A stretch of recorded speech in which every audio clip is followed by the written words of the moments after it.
Hello, welcome to my YouTube page. I am Thomas Mugisha. Professionally, I'm a medical clinic officer. I have done studies in philosophy, I've done studies in social science, and I have lived to listen and journey with some persons who are married and journey with young persons who are intending to be into marriage, and those that seem to be in a hurry into marriage or out of the marriages. So I want to share with us some experiences that I've gathered and some knowledge that I've had about marriage. To start with, what is marriage?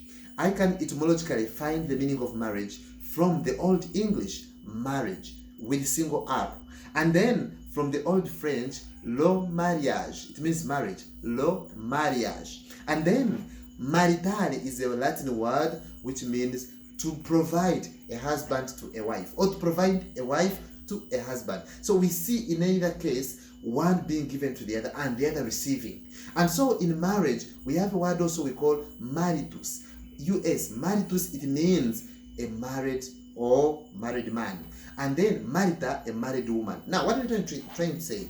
We are trying to say that marriage can be something legal, it can be something social, it can be a recognition union between two individuals. And these individuals in our African heritage and in my own perspective, they should be between two different sexes.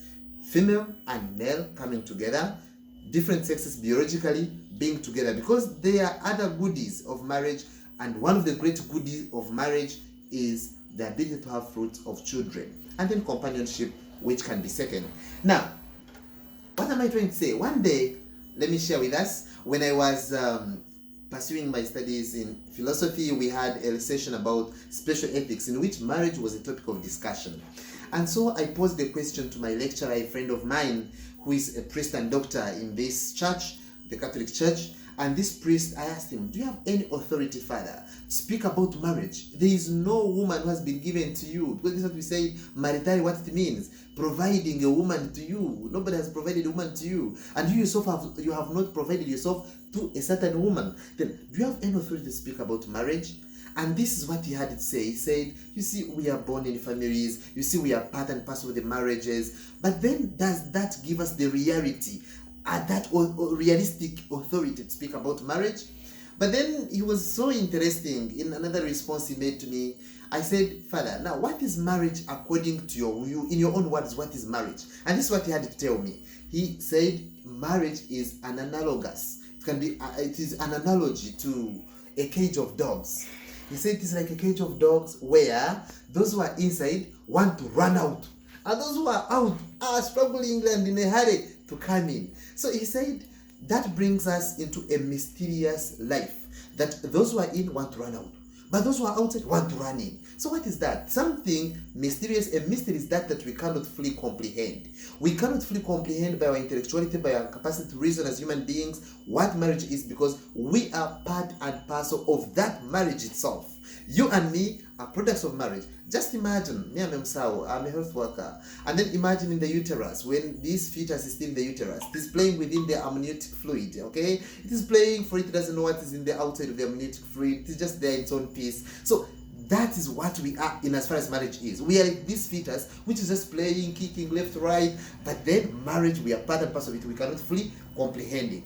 Now, who can fully comprehend marriage? It is a vocation. We are called into that. And we just say yes. We respond to that vocation. The caller is God himself. And he is the author. He is the chief owner and is the one that knows what real marriage is. And so this is an invitation that all married persons, all those engaging into marriage, all those planning even to run out, think again and say, who is the author of this vocation that I have in marriage? It is God himself. And we need divine intervention, divine presence, that we can live this reality which is mysterious in joy, in peace, and in gladness. Now, what should we do in the pillars of marriage? These are things that we should put at our fingertips that can guide us in these marriages that we may want to engage, that we may want to live in. And even as we guide and we counsel our brothers and sisters who are in these marriages, number one, communication is a key. How do you communicate amongst you as partners? Communication is a two-way. wasuze bulungi, did you sleep well? And the other one says, I slept well, my husband.